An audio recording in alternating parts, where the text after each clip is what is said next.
welcome you to the February 18th meeting of the Mooresville Town Council. We'll first start with our pledge, and then we'll have an invocation afterwards. I pledge allegiance to the flag of the United States of America and to the republic for which it stands, one nation, under God, indivisible, with liberty and justice for all. Heavenly Father, thank you for allowing us to come together as a community once again. We ask for strength, courage, and wisdom as we try to navigate this community. We would especially like extra blessings for our first responders, our men and women overseas and at home defending our beloved right to freedom. It's in Jesus' name we pray. Amen.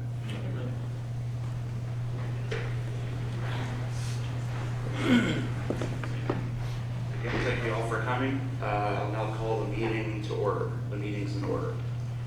The first item on the agenda is the approval of minutes from our last meeting, February 4th, 2020. Do I have a motion? Make a motion that we approve the minutes as written for the February 4th meeting. We have a motion. Do we have a second? Second. We have a second. All in favor? Aye. Oh, yeah, so abstentions.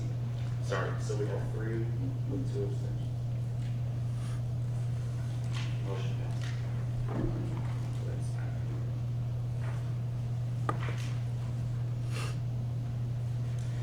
Next item on the agenda is unfinished business.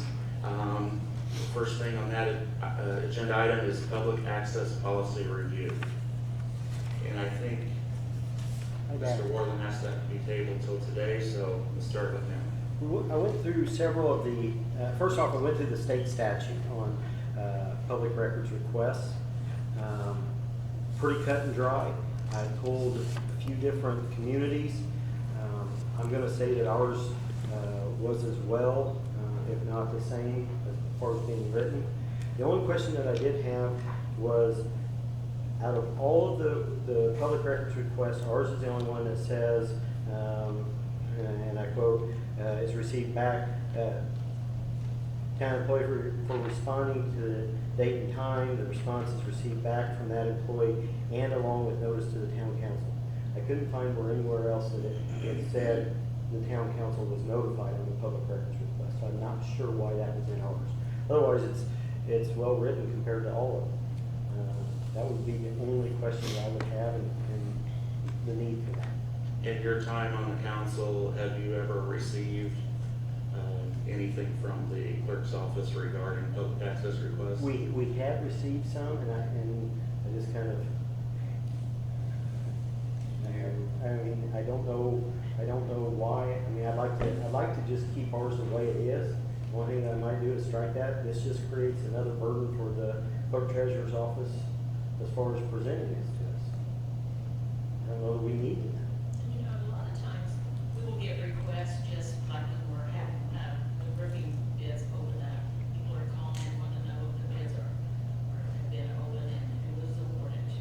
We'll get a phone call on who this project was awarded to. So it's, you know, a lot of the public record requests, if it was something that we feel that the town council needs to be involved in, as far as something that's pertinent that you guys need to know, we definitely share that information with you. If we felt that, you know, there's an undercurrent going on, that we're concerned that someone, let's say for example, someone said they got hurt on a sidewalk, and Dave Ward would obviously have to do some research to see if they were out there working in that area. We'd let you guys know, because that'd be a potential lawsuit. Daily requests. Your thoughts? Right. Oh, I thought you guys thoughts. Anyway. Go ahead. My thoughts on this is that I don't know why we want the council to receive that information. You have a rule and a regulation that's set up for public records requests. You have a statute that is there as well. What is public record and what is not public record. So it doesn't matter who would be making a request it is a legal and valid request, whether it is a public document under the statute, it should be disclosed. And, I mean, that should be an analysis that is without consideration as to, okay, who made this and why did they make this, and try to look at those sorts of things. Is it a public document under the law? And do you disclose it? I can see how that, Yeah, I mean, giving it back to the town council A lot could of stuff's actually in be the minutes. intimidating to the public in a way. Just, it might deter them from submitting a request, especially if it involves something that we had done. I don't think it should do that.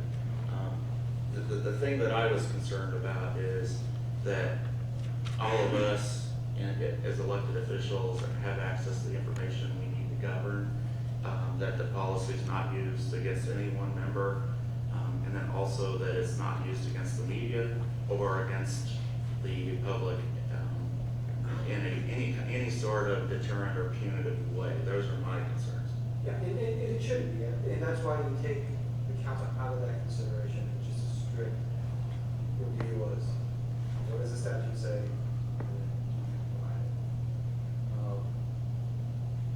I do have one question, was that enacted by way of ordinance? Yeah, I think it's just a policy.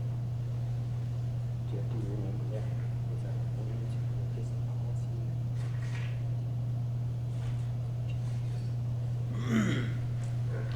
So it doesn't look like it was enacted by way of ordinance. Take action to modify that right now, or if you want it written out as a document, like a resolution, or if you want to do it by way of ordinance. I would leave that to the rest of the council. Is there any other discussion? I didn't hear what he said as far as amending this. Since it wasn't done by ordinance, at least assuming from looking at that policy itself, since it wasn't done by an ordinance, you can go ahead and amend it, take action today if you want, or if you want it written up, so that everybody can take a look at it, to do it by way of resolution or by way of ordinance. We can go by that way, so it's not just. But we can do it tonight for free. We can do it tonight for free if you like. If you like, you like it. You like it? that's fine. That's true. Any other discussion from other members? How about the public or the media? If you would like to say something, you're welcome to. Any members of the public would like input on this issue? Seeing none, back to the council. I make a motion then that we keep our public records request policy the same as it is, except for striking and along with notice to the town council. Okay, we have a motion. Do we have a second? Second. I see a second. Any discussion? Seeing none, all in favor? Aye. Motion passes. Next item on the agenda, Dave Moore, or for the roofing bids.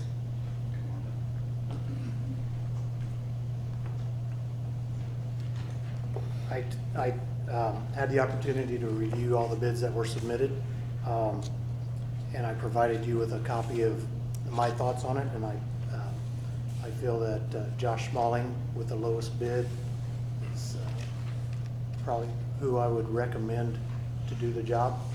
And along with that, he also provided a document that if the board wishes to allow him to consult or go back to our insurance company, if any problems come up, we can sign that document allowing him that as well.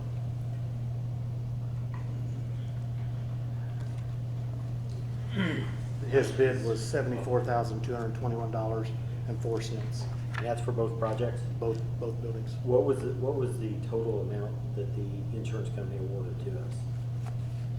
Do you remember? Sorry, I didn't. 44,000 and change. I have that. Yeah, too long.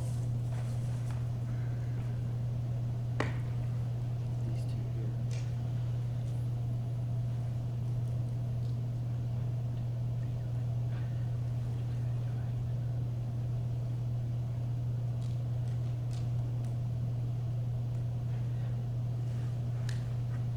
Did anyone give any indication at all? Do you mind if I go ahead and ask a question? Did anyone give any indications at all of the discrepancy between what the insurance company felt like the damages were versus what the repairs were? Well, the insurance company did not agree to cover 100% of the projects. They felt that whatever that percentage was what they would cover. In other words, we didn't have total loss on both buildings. And they wanted to just cover what they felt was damaged. Full cost or repair or replacement, did they?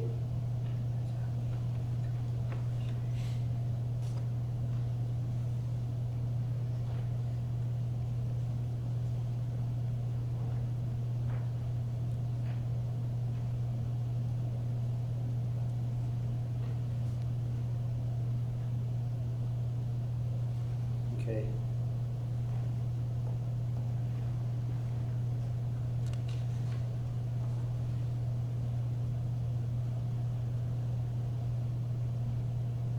I don't know that.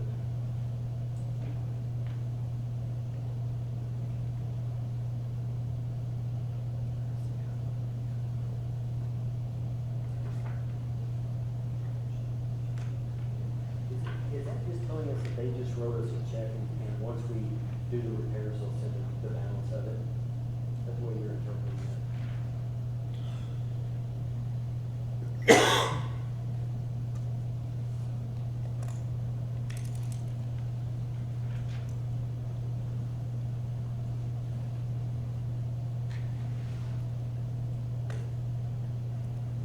I know in some cases that's what they do is, they don't want you to just pocket the money.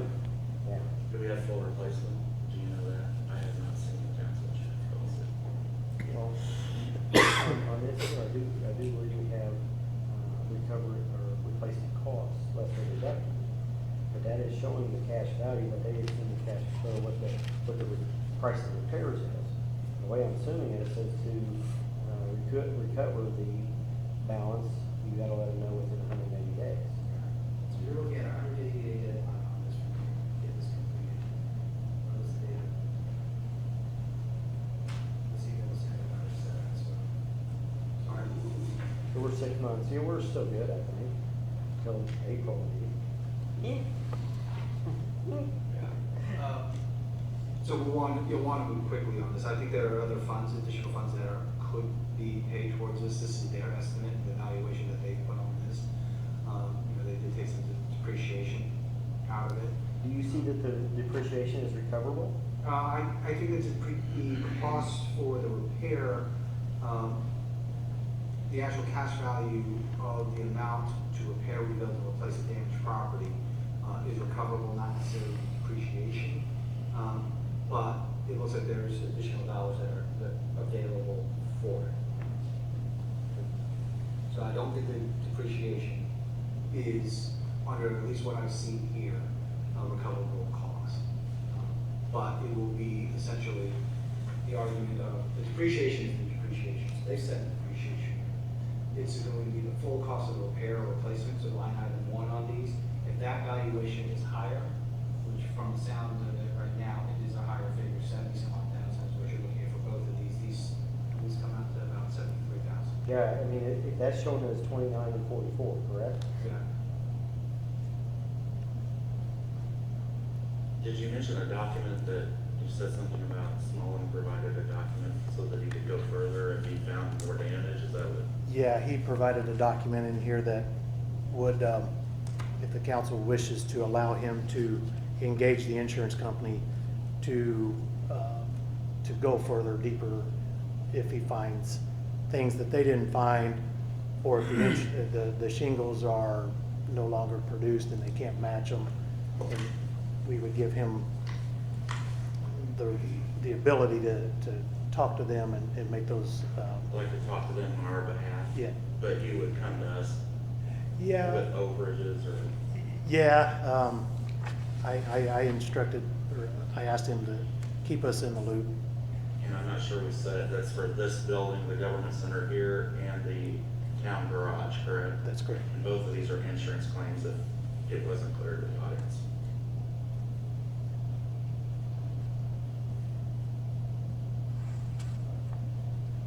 And looking at these claims, I don't know that there would be any addition because we have a total cost of repair provided from Josh Small at 74,221.04.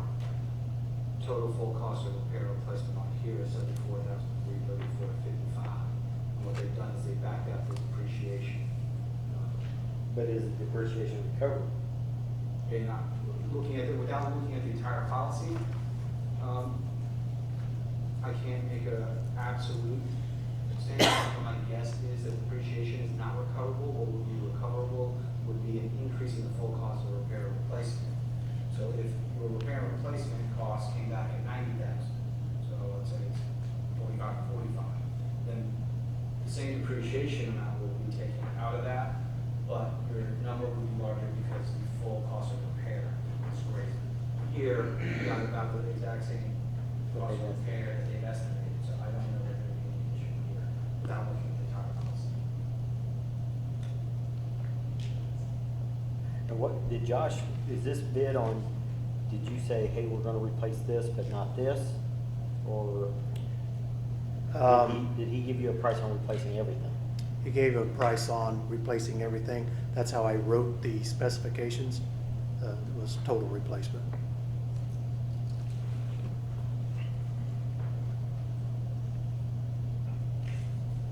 Dave, have you talked to him about the spire on top of the church yet? Have you mentioned that to him at all? We did discuss that briefly. He said he would be willing to do whatever the council, Do you think it's copper I think it's copper. and can be polished, or In my, it's a guess? yeah, in my guess, yeah. I think it could be polished.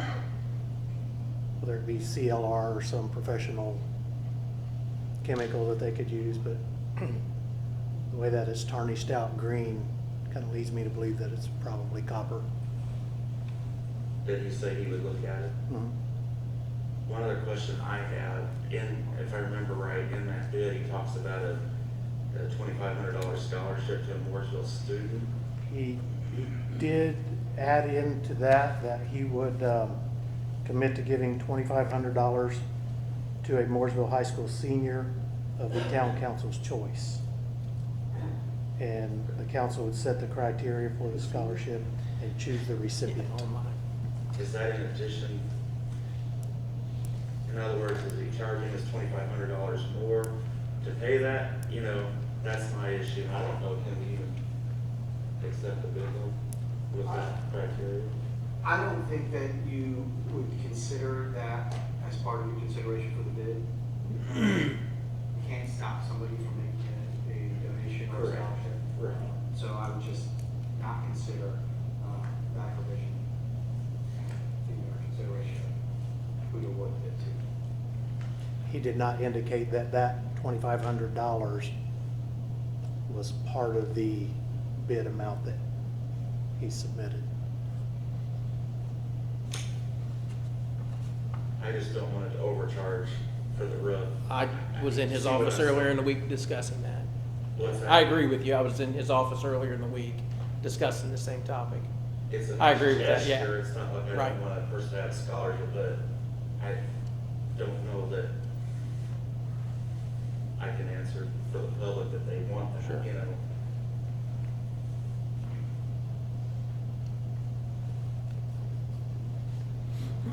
For discussion. My only thing is if we do allow him, Josh Smalling, to be in contact with our insurance company, you'd be heavily involved with that. Absolutely, So we yes. can. Not stay only on- not only myself, but our building inspector. Sure. He's quite knowledgeable on these issues.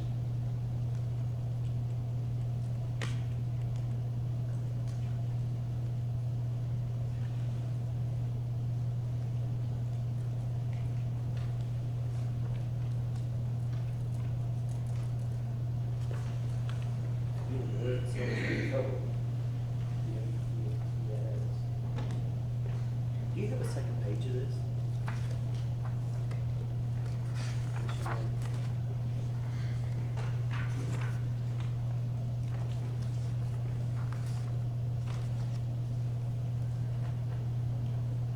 I mean, I read where it says less the applicable recoverable depreciation, but I don't see anything in this email which shows that.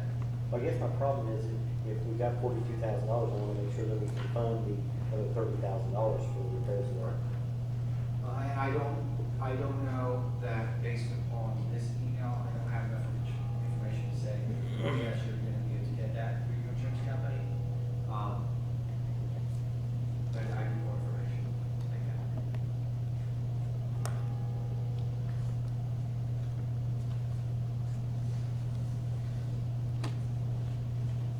Do we need to put it off one more meeting?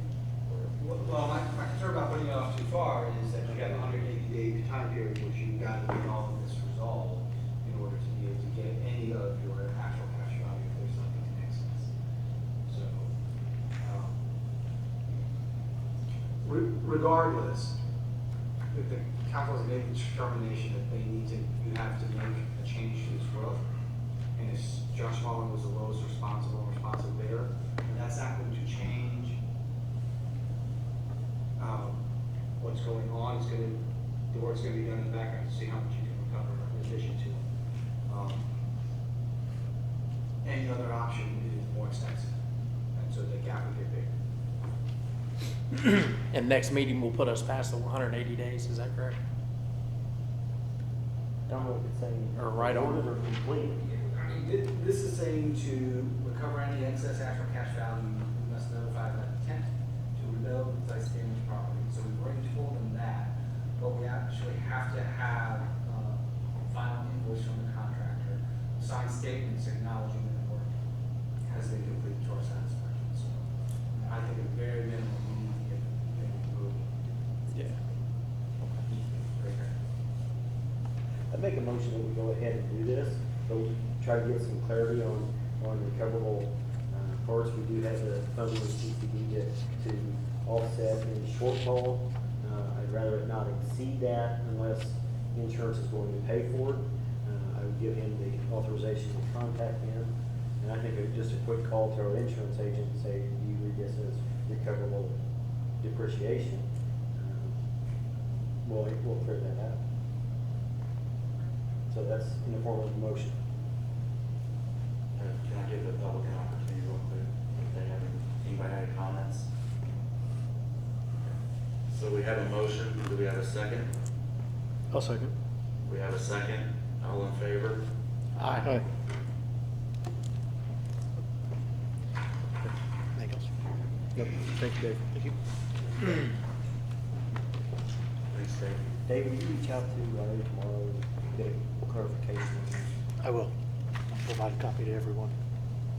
Thanks, Dave. The next item on the agenda would be, these are new appointments tabled from February 4th. So the first one is Virginia Perry to Redevelopment Commission, and this is under a council appointment. Discussion?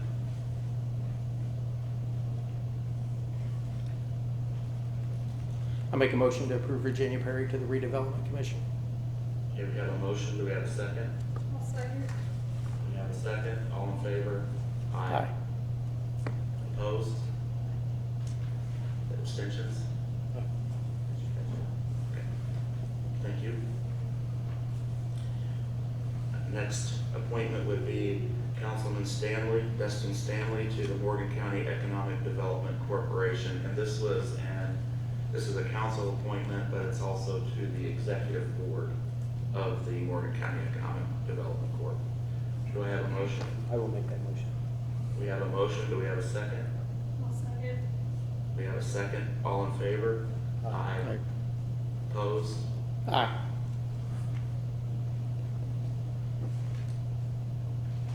Motion passes. Thank you, Dustin. Thank you. New business, next item is new business. Speed limit, North Monroe or State Road 267. And we have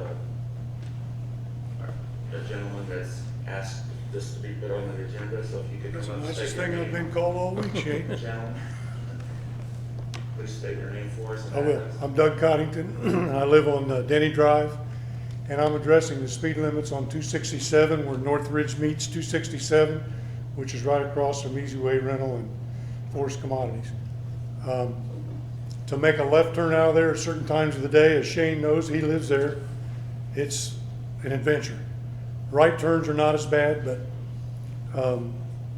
they're not fun either. I'm gonna talk northbound first. If you go past Carlisle going northbound leaving town, there's a 30-mile-an-hour sign right there. And you don't go very far, and there's a 45 sign. The state of Indiana put that sign up when they still took care of that highway. It used to be on the other side of Northridge, and they moved it back. Why, I don't know. That 45 needs to be changed to a 30. And then you need to take your 45 or whatever you're gonna decide on that speed limit up that way and put it north of Northridge and make it safer. Now that's going out of town. Now coming into town, the first 30-mile-an-hour sign is almost a Goodyear. That's way too far in. We need a 30 sign north of Easy Way Rental to get people slowing down coming into town. And then we need a sign north of that that has the, hey, the 30-mile-an-hour is going to be coming up soon. That's my recommendations.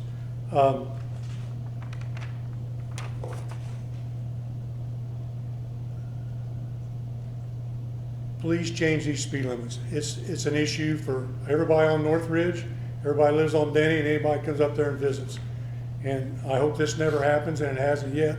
But there's going to be a severe wreck there, or a fatality, if we don't get something done.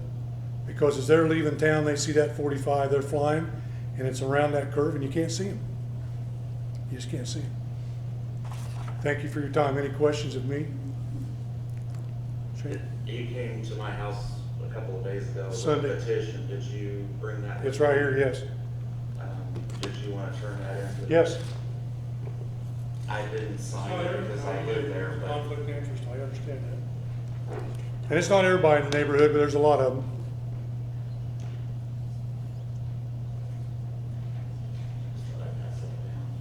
What's your driver's license? For 31 summers, Tom, I sure was. You didn't bring them in and out of that edition, No. did you?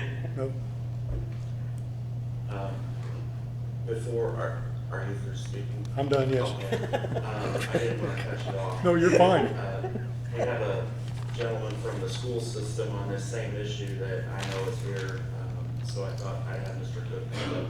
Thank you. Thank you. Thank you. It's the best thing I've been called today, too. Hey, Jeff, do you want to let him go? Thank you. I appreciate the opportunity to address the council, and it's on this same issue. Since the town has taken over 267, it's an opportunity for us to make that a safer corridor coming into town. I would agree with Mr. Coddington that that speed limit sign needs to start at County Line Road at 30 miles an hour and come all the way in town.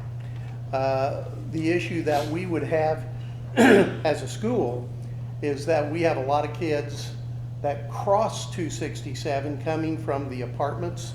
We also have a lot of kids after school cross 267 going over to the gas station, getting something to drink before practice or a game or whatever.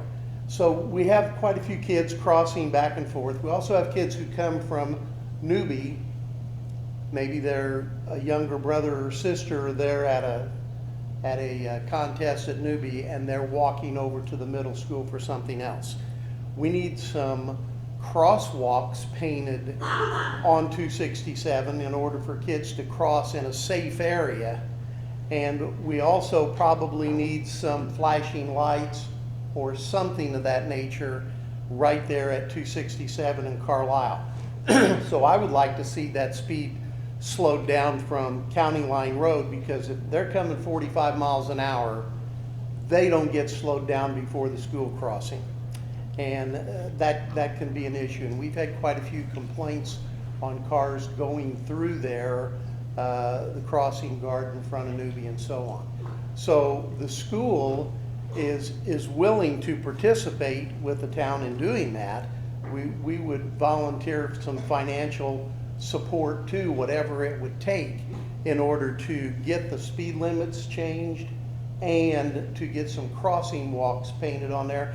And I would probably yield to Dave Moore to come out and take a look at that. And I think we've looked at it at one time because the school did put some flashing signs and in front of Newbie when the state allowed us to do that.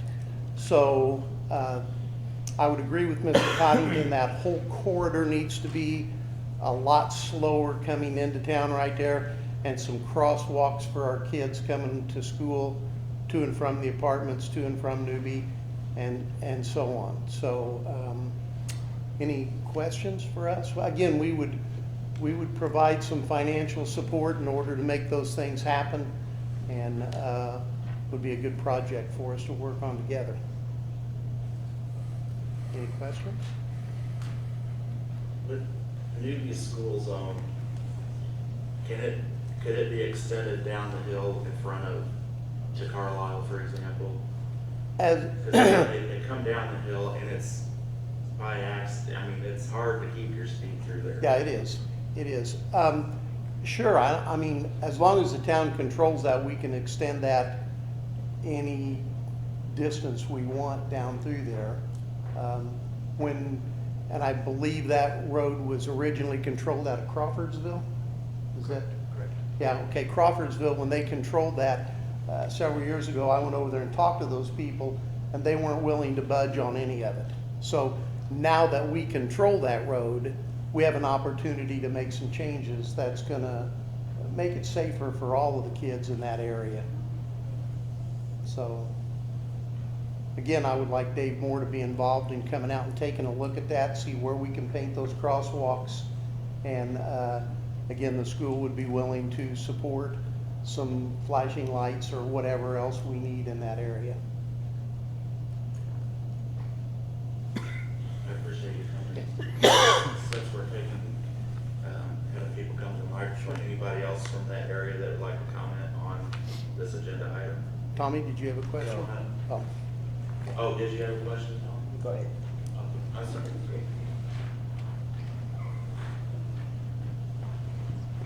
My name's Tim Williams. I do live on North Ridge Drive, and I really agree with that gentleman and the school board gentleman. It's a very dangerous situation, and I go up Monroe 267 a lot. I'm up and down there a lot. We have apartment buildings I work in and so forth. And I've seen so many times where kids come so close to getting hit by a car because they shoot across 267 going to Pebbles, getting their soda pop and whatever. And I've had to stop several times just to let them by. People tooting the horns at me and everything, but really needs to be a crosswalk there before a kid gets killed. And then coming out of Northridge in the mornings, it's almost impossible, you know, like from 7 to 8, you can't get out of there hardly. It's a very dangerous situation. You just have to shoot out and hope to get missed, because those cars coming around that corner, it's posted 45 way too high.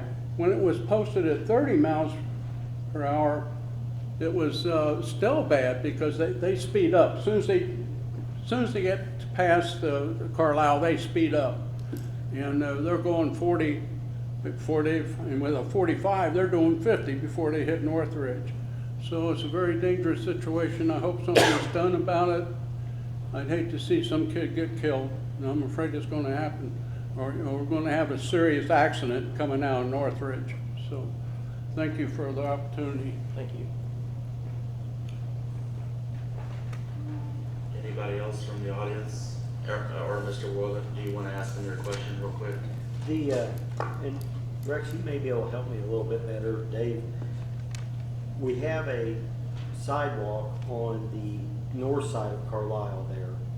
If we make a crosswalk to there, it doesn't go, there's not a sidewalk on the other side. And does the sidewalk end there at the pizza place as far as going north on Monroe? Because that's about where your flashing lights are. They're at the old Academy building. yeah, it ends right there before first entrance to the shopping center, which would be the pizza place. Okay. I don't know how we can accomplish it. We need to work on that as far as where do we put the crosswalk? Where does the crosswalk go? We don't want to walk them into a parking lot, I guess, or don't want to walk them into the street. We don't have a sidewalk there at the subway, and we really probably couldn't put one there because of their entrance if we went back south on the east side. I think there's an asphalt sidewalk there that does come on down in front of the old IGA building, but it's not ADA compliant. It's not constructed properly. And if I may, I appreciate your vote of confidence in asking me to come out, but I think at this point, with the danger and the changes that we're talking about making, probably finding a traffic engineer. We have worked with Chet Squarkin from Banning Engineering, very talented traffic engineer, and he would probably come up with some better ideas than I could. And if I could springboard off of that, not only there, we could probably have him look at our traffic congestion problem that's a big problem on Indiana Main Street as well. So I think if we're gonna do something, let's look at the big picture and maybe fix a few problems that we're having. The 267 was, the plans were to abandon it from 74 all the way down to its termination at 42. The town of Mooresville accepted $82,000, I think. So the state relinquished it. The state relinquished it to us. Now, from where Mr. Coddington was talking about, prior to us annexing north of North Ridge Drive now, that's where the civil town of Mooresville ended. So now we have the opportunity that the town of Mooresville does go further on. Now, from that point, 1.01 miles from here, from that point on to the county line, the state relinquished it to the county, to Morgan County. We accepted their $77,000 that they were given, and what they did is they came back and said, okay, we think for 10 years it'll cost X amount of money to maintain this. Part of the problem with that contract, I always felt like, was we didn't get a lot of the benefits. We got to maintain it, and that's about it. I don't know, since that's not the civil town of Mooresville, do we have the authority to write an ordinance from the town proper on north to the county line? It's a big question. Well, and I'm not gonna ask you to answer it tonight, but I mean, that would be the only problem. It all depends upon the agreement that you have with the county. But Dave was right when he mentioned talking to a engineer or traffic investigator, because that's going to be a requirement. I'm not sure how it is classified, 267 right now, whether that is classified as an urban area or a suburban area for the traffic issues. But if it is not in an urban area, you need to have an engineering or traffic investigation done to give the recommendation of S to the speed limits.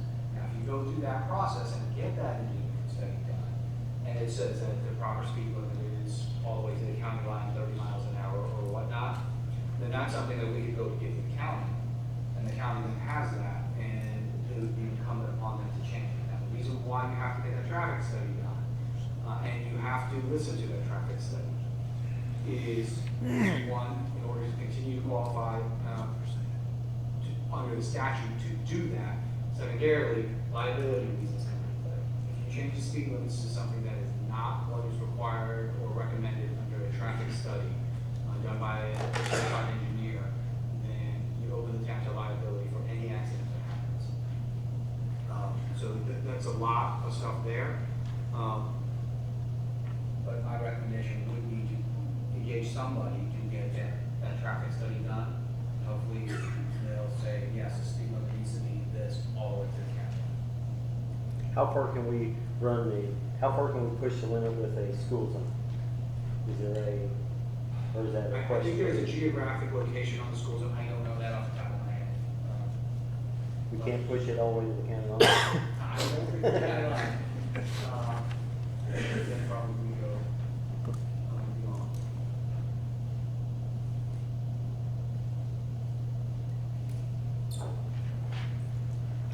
I think we need to start somewhere, and I think that, obviously, the starting is the engineering. Can you help me a little bit? 260, or Samuel Moore Parkway, that was kind of one of those deals where we went to 30 and then came back to 40. Was that That was through county, engineering? that was a county road, and then we took that into town. And County- dropped it to 30? Yes. And then we raised it back to 40? Yes. Okay, was that? I believe so. Was that convenience or a little bit of both? I think Mr. Okay. Langley's son got a ticket on that road and wanted to raise it. Stating the facts. I hope Mr. Williams' son doesn't. What's that? I hope Mr. Williams' son doesn't get a ticket on it. Right. I think a study, if we can get is there any way we could get a not to exceed contract maybe, or a cost? Talk to Chad. He doesn't actually work for us. We use him for our traffic studies, which is, and I don't know how the sidewalk issues and crosswalks, if that's a traffic engineering thing, or is that something for us to consider? So it might be a joint venture. So do we need to contact, because I don't want your 2.2 markup on That's 2.3. it. It's 2.3. I'll get with Jeff. Well, wait a minute. That's what I'd like to see done. I'd like to do something about it, but I want to make sure that we do it correctly the first time. Are you thinking an RFP or request for proposals at this point, or? Well, that's what I didn't know if he could give us a not to exceed, and then if we say, oh my, isn't that expensive, then we could send it out for request for proposal. If it's under a threshold that we all come to agreement on, we can run from there. I mean, it's just up to you how you want to do from there, but I want to get started somehow, some way. I would like to try at least 2 engineering firms as well, just out of fairness. Okay. No other reason, just out of fairness. That's just my opinion. I mean, if you're going to solicit proposals on this, I would just have it drawn out the area that you want to have the traffic study done, and just put it out there, and you'll get several proposals, and all of them will be certified traffic engineers, and you'll get to look, and you ask for a cost structure within that request for proposal. And oftentimes it's, simply what are your qualifications, and we deal with the cost, whatever that cost is. But on something like this, I think that you can ask for a hard dollar amount that you might attach to those proposals, and then you can evaluate each of them based off of that. You want to do the speed limit and Yeah, the school's willing to partnership. I'd like to see what it's gonna cost us. What we're doing wrong. Did he say 90-10? I think he did say 90-10. I would make a motion that we get a request for bids from at least 2. And he says if he puts it out there, maybe we get more. And I would like for it to be the crosswalks and the traffic as far as speed limits. Okay. We have a motion. Do we have a second? Second. We have a second. Any further discussion? Seeing none, all in favor? Aye.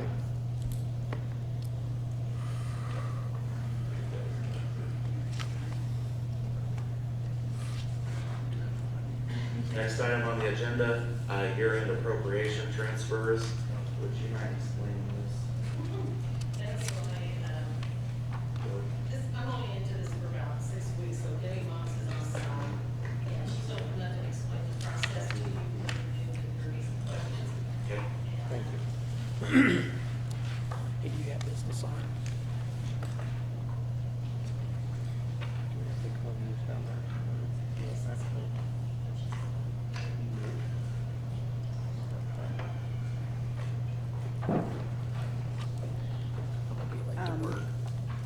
This is basically just kind of a general housekeeping item that's done every year. At the end of the year, if there are individual line items in the budgets that have been overspent, they can't be left like that. So our program, it will make the adjustments within the major categories. So basically, you have your 100s, your 200s, your 300s, and your 400s. Our program will automatically make those, but you have to have council approval to make adjustments outside those major categories. So the way that works, we let the program do its automated process, and then I come behind it and manually adjust the ones that go outside the categories. It doesn't go from one budget to another, so it's not like you're taking money from the fire department and giving it to the police department. It stays within that same budget, but you have to have council approval to go outside the categories. So we just print those off. So you have a list of all of the adjustments that were made, both manually and automated through the program, and just approve them. Does that require a resolution? Yeah, you should probably give it a resolution number. Yeah, transfers can be done via resolution.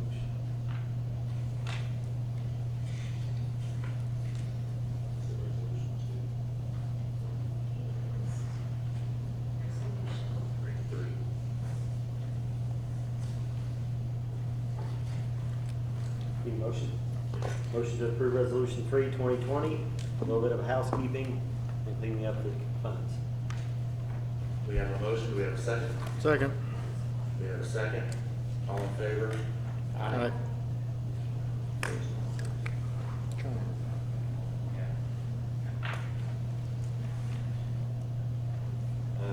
Chief Metzger, our fire chief, hired a full-time position. Adjust that a little bit. Yeah, I had sent it out. We had an opening, and this is not an addition, and since the Mooresville Town Council serves as our public safety board, I wanted to come before the council. Again, I'd sent out the letter. It's just filling a vacancy, and the money, it will be balanced out about the 29th of February, so whoever we were to put into that position, into the safer grant position, would not start until at least the first part of probably March. And that's with the buyout of vacation and benefit time that was spent.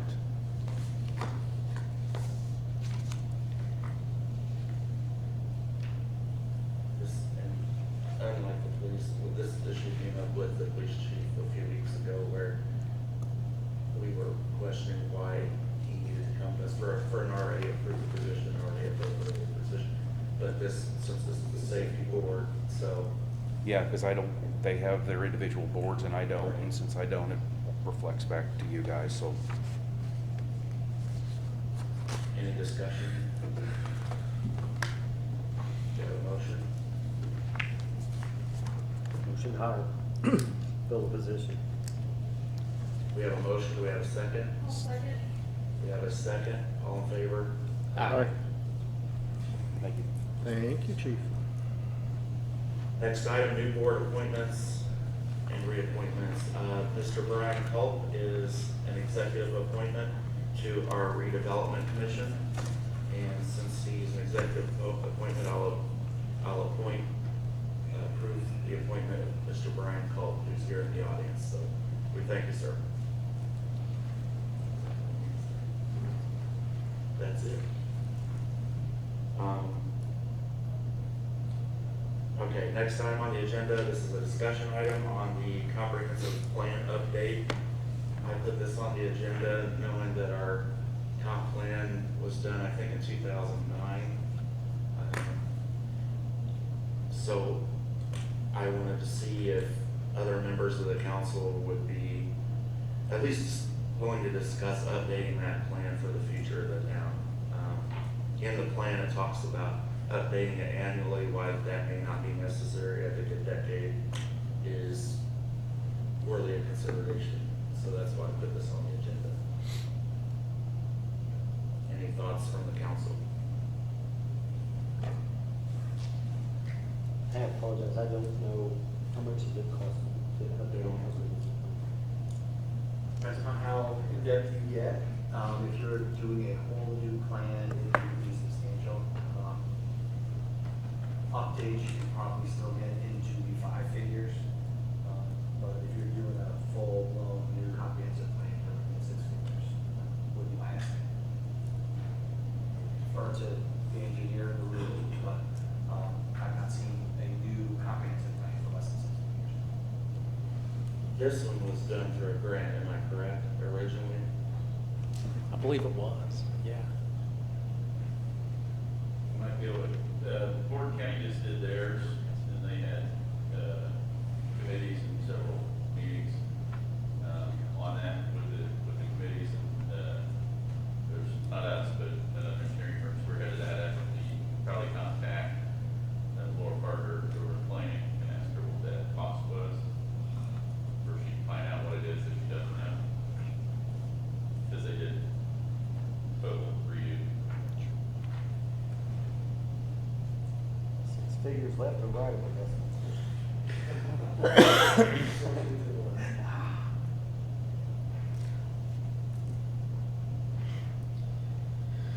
I'll keep an open mind to it. I'd like to know how much we're looking at and what we have to do.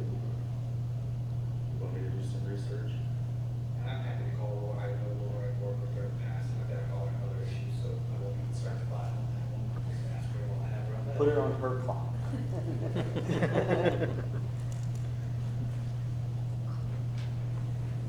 you want a motion or do you just? I'll just ask the audience if they have any other input. Anybody in the audience have input on that issue? Okay.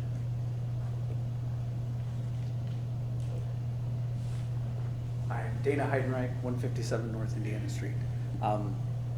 I'd done some research recently into the comprehensive plan, and I agree that it needs to be updated. I don't know if it needs to be a full-blown update, but if you look in there, it mentions some projects that have already happened, like the gateway kind of stuff, and it also was done at the middle of the housing crisis, and a lot of that information is in there, and you know, house prices have changed a lot since then. It was around the time of initial flooding, and there's been flooding in the town since then, I know in 2015. But all those things are addressed in there, and so it could probably use updated. Whether you do a full-blown one or just a spot update, I think that would be appreciated. Thank you. When these are done, the public gets input, correct? There's work sessions and workshops. So that's what Ford County did. That's kind of another reason that I think it should be done, because it's, if the plan's sitting there for so long, the public hasn't had a chance to have input into that in the future of their town, you know, for a long time.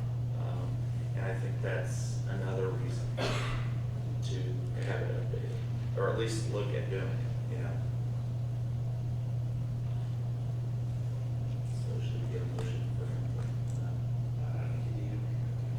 input? Okay, so we'll have the attorney contact Laura. Any other discussion before we move on? Okay, next item on the agenda, discussion of gateway issues. I put this on the agenda for lots of reasons. Dave kind of mentioned a little bit about the traffic snares.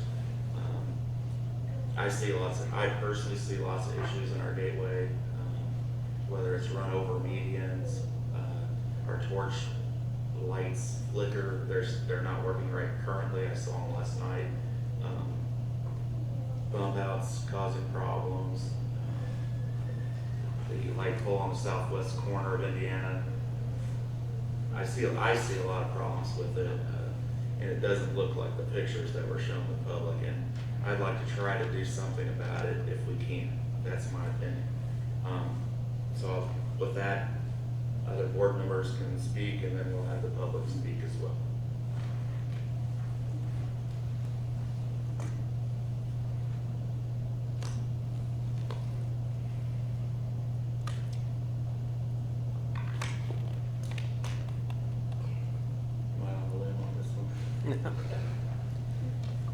No, you're not, but that's kind of a general statement, you know, that, there may be problems. Are you looking to like replace stuff? Are you looking to redo stuff, or? Whatever we can do to solve issues. I mean, if you put a median in for beautification and it's not beautiful, it doesn't serve a purpose. If you have a light pole and the skirt costs $3,800 and it gets hit, cracked all the time, it's a waste of money to me. If you're blocking up traffic unnecessarily, you're wasting people's time. So I get lots of complaints about this, lots of complaints all over town, and I think when I ran, I said I would try to do something, so that's what I'm doing. I would agree. I mean, there's some things that need to be revisited, obviously, that's causing some problems. I'm not opposed to that. I mean, I hate throwing good money after bad. Nobody wants to do that, but there's some things that just, to me, don't work. That aren't working. I see light poles in the middle of the sidewalk. You know, I see lots of things that need to be addressed, in my opinion. The handicap ramps fill up with water. What good does that do someone in a wheelchair, especially if it freezes up? You know, I see that in the middle of town a lot. So things like that, if there's things we can do to address it, I'd like to start seeing some ideas. I agree. I've gotten complaints, especially about the median, people trying to turn into grays, and then other people try to go around, and that causes, I think, an issue, as opposed to having like a turning lane or something in the middle. I mean, I don't know. I hate to tear that up after they've already done that, but I don't know if there's. Not only that, but you'd have to tear up the sidewalk, the manual for uniform traffic control devices. I don't think there's even enough width there to, and I could be wrong, to put a turn lane. I think that's, I will preface this, most of the board was not around for this, but I just don't know if throwing money, I would like to see what the dollar is, let me put it that way. I'm open to it. Tonight's just a discussion to start talking about it and find out if we can put some kind of logical, reasonable plan in place to start addressing the issues. Dave, do you have anything to add? You mentioned the area earlier. One of the issues is the light pole up here at Main and Indiana. We do have the skirt to replace it, but like Shane mentioned, it's $3,800. I don't want to put it because probably by the end of the day, it's going to get hit again. I did get a request from Midwest Electric to move that pole back, extend the mast arm, and rework the concrete right there. That cost alone was $43,000. That was toward the end of last year. So that's the starting point, I think. Looking for a monetary number. And we try to maintain the flower beds. Again, we'll fix them. By the end of the day, a truck has ran through them again and ripped out the irrigation system. So it's a tough task to stay on top of it. Do our best. Do you think it's, and you don't have to answer, do you think it's a possibility for turn lanes in part of those areas? I think a turn lane needs to be 16 feet wide. You're going to start crunching things over toward the sidewalks. Again, that would be a pretty big construction project. But hey, is that correct? 16 feet wide. They're The 10. center turn lane, I think, has to be 16 feet wide. The medians currently occupy 10 feet.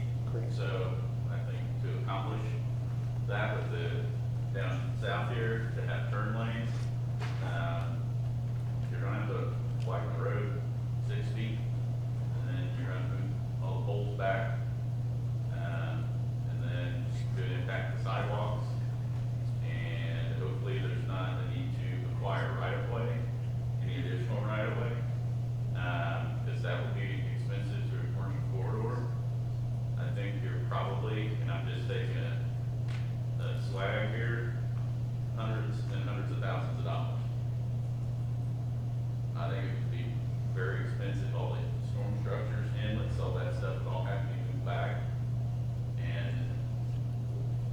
we spent hundreds and hundreds of thousands to do it this way. Personally, I have not hit a median or a bump out. Well, that doesn't, the problem is they do get hit on a constant basis. So it doesn't matter how I drive, it matters what's reality, and reality is they get hit. I think it's going to be more complicated than what it sounds, to be honest. So.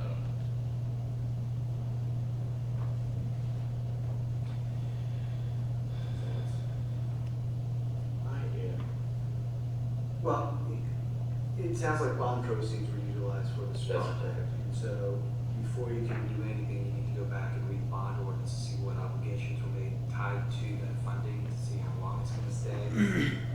Because you may not have an option. You'd be violating the contract you have on that bond. And so there may not be an option there. So I think that's gonna be the starting point.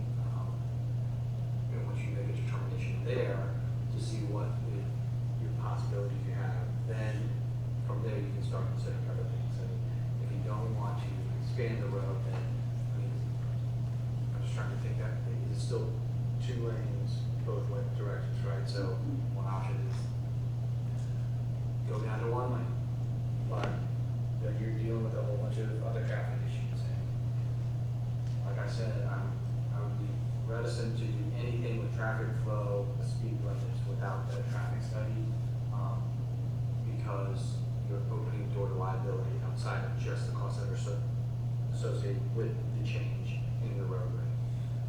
But the first place you have to look is the bond ordinance to see what obligations you have. So bond ordinance 1 and then traffic study 2 if you want to do anything about it, because you could do things like synchronize the lights.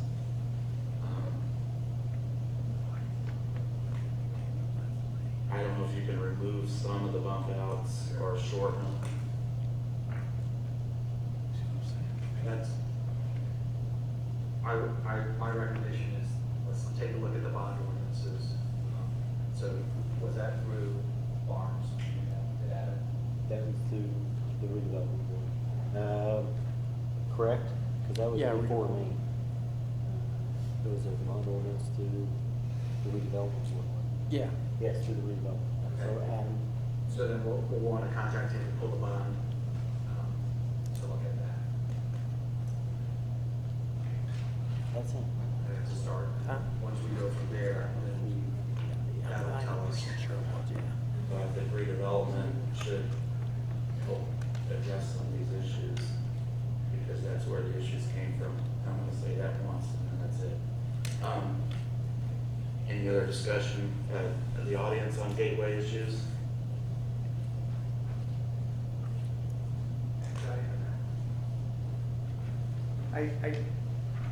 I've been thinking about this as well, when I saw it was gonna come up as a topic.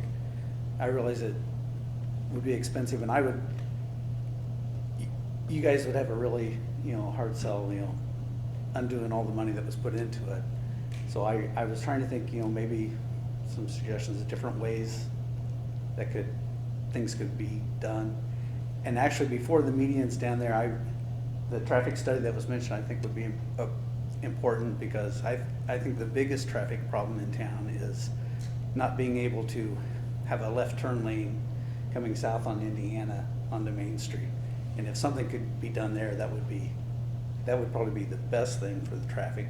I know the drawings in the gateway plan were just conceptual drawings, but they show actually it shows a turn lane there, but it never was, probably because of space, it was never materialized. But then down on the south part of Indiana Street, I know the engineer was talking about the expense to put in turn lanes there.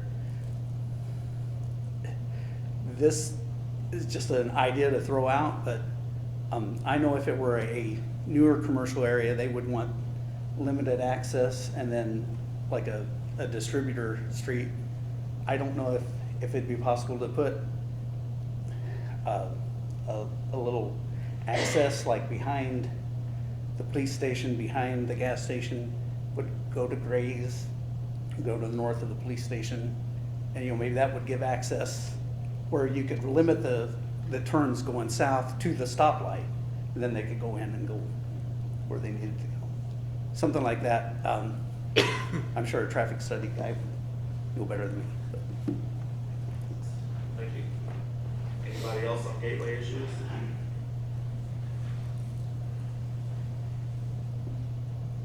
Okay. We're done with that issue for now. Any more discussion? Move on. Motion to move on. Okay. Next item on the agenda, discussion on the town 200th anniversary, which will be in the year 2024.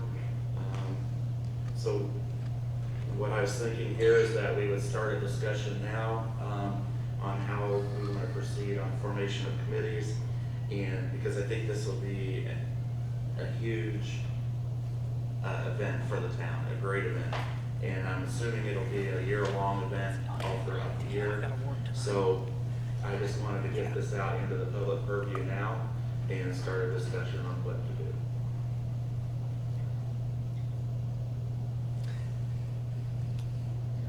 Comments?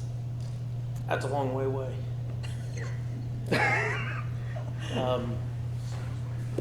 I agree. I mean, obviously, it's gonna be a big event, you know. I've had people approach me already wanting to get started.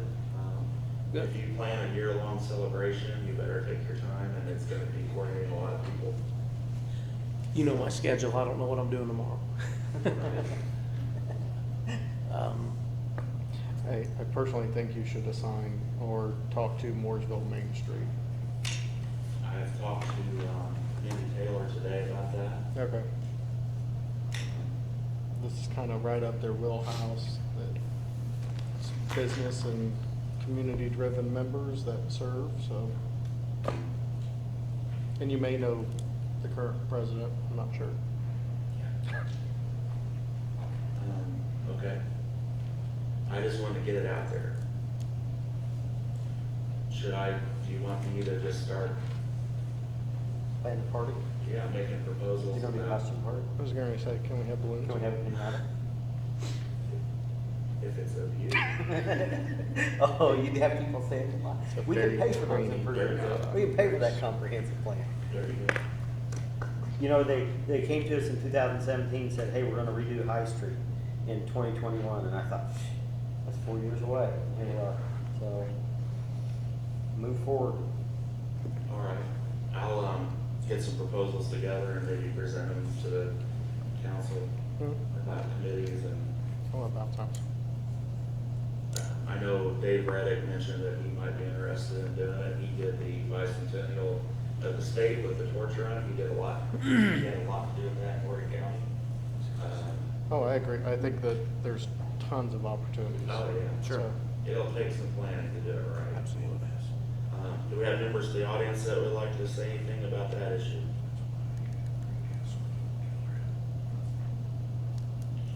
Okay. Yeah. Sorry. Come on up. County historian, but we've already started, ours is, the county's is in about 2 years, and we've got a committee going.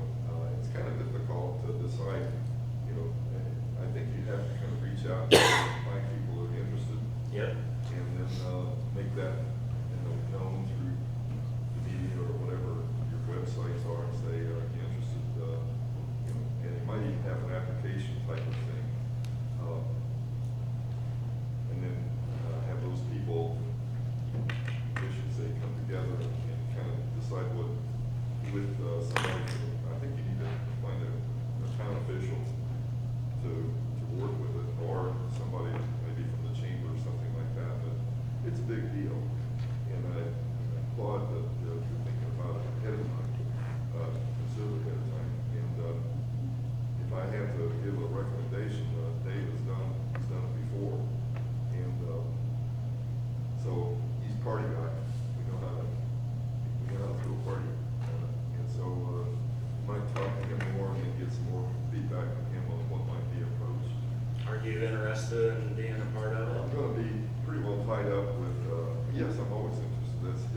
historian from our library, Bill Buckley, who's extraordinarily talented and no one stopped.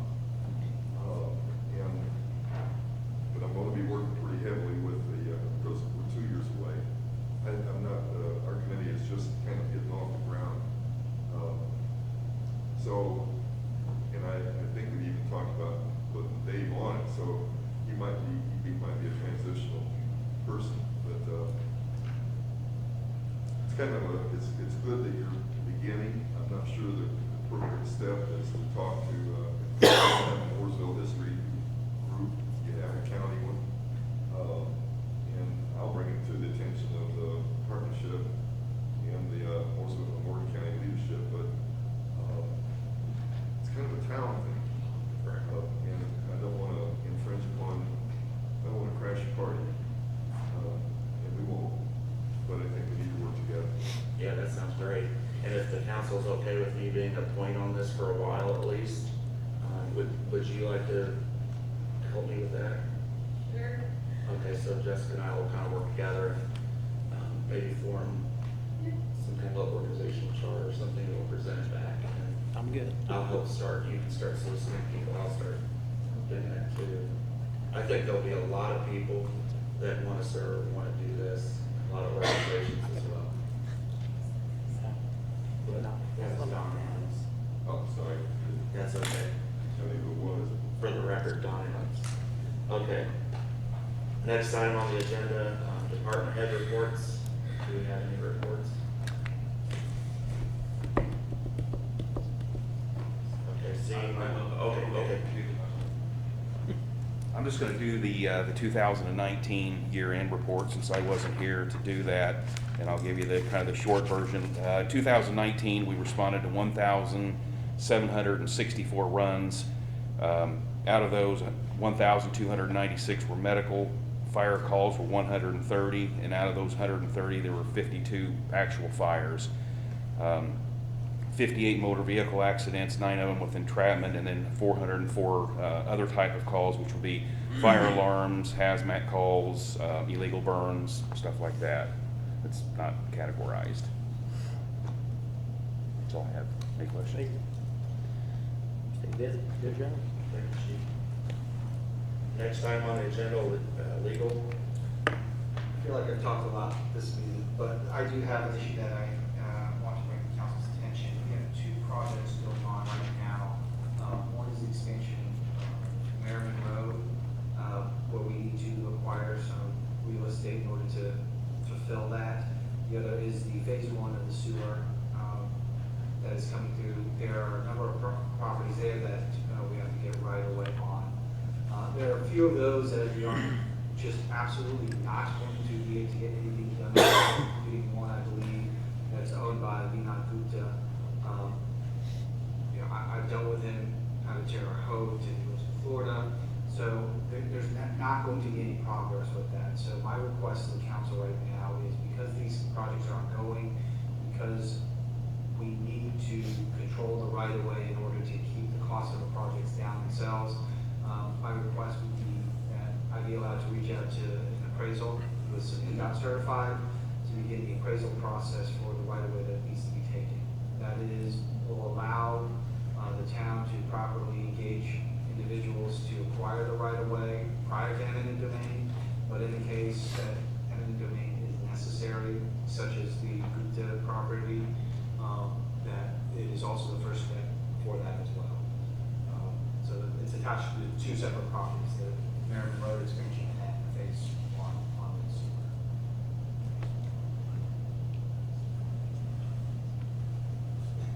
Discussion. I think we need to move forward with both of the projects. Obviously, you would think that, for the good of the cause or whatever, but sometimes we run into little roadblocks, and this is the proper way to proceed with this. We've not had to go this way in the past. It would be nice if we didn't have to in the future, but things change. If you need permission to engage a certified appraiser to get this started, I will make that motion. We have a motion, do we have a second? I'll second. We have a second, all in favor? Aye. Oh, I should have. Well, you didn't have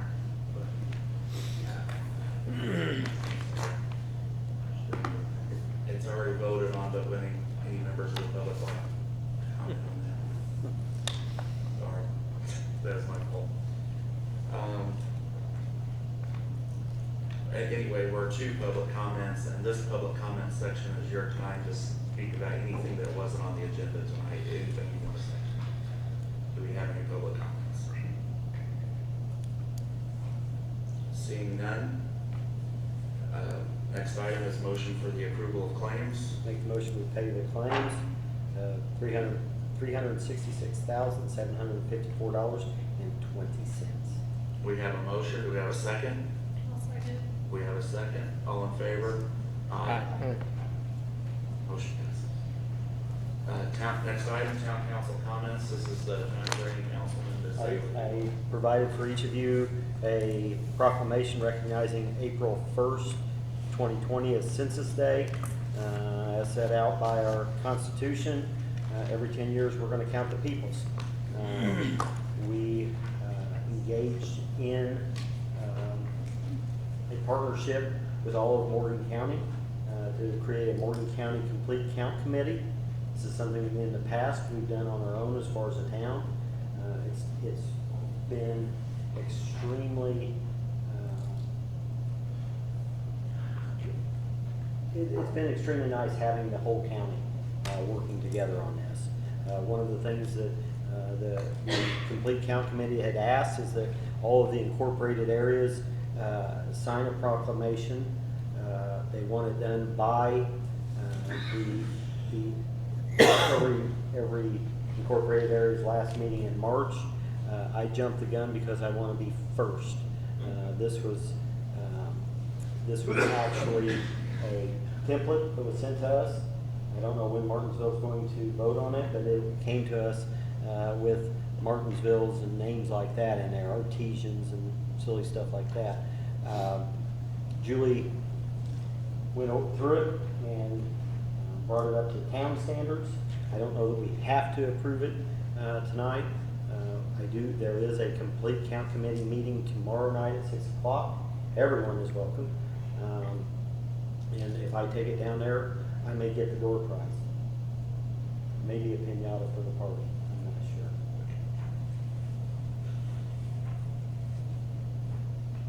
So that's what this is about. Discussion, so members. Should I just read this to the public so they know what it says, this last line? Okay, so what the proclamation is I, Shane Williams, Town Council President of Mooresville, do hereby proclaim April 1st, 2020 as Census Day in the town of Mooresville in recognition of the importance of the 2020 census and pledge full support to achieving a complete and accurate census count. I encourage every resident to accurately complete the census questionnaire online, over the telephone, or promptly return it by mail.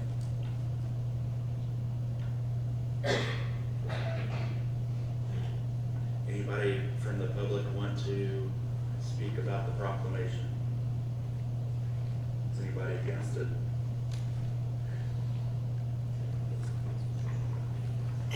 Seeing none, do we have a motion?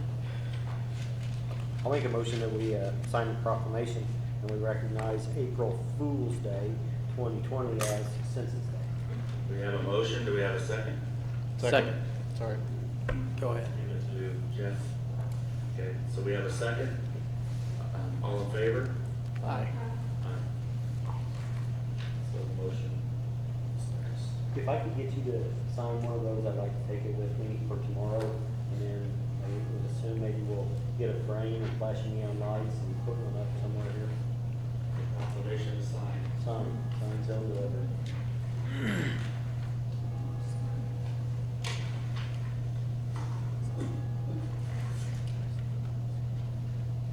Next item on the agenda, just to let you know, the next meeting date is Tuesday, March 3rd, 2020 at 6:30 PM here.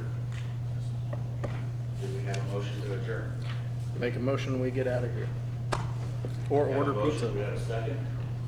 Second, all in favor? Aye. We are adjourned. Thanks for coming on, everybody. Good night. You too. Be safe. Yes, we'll do, man.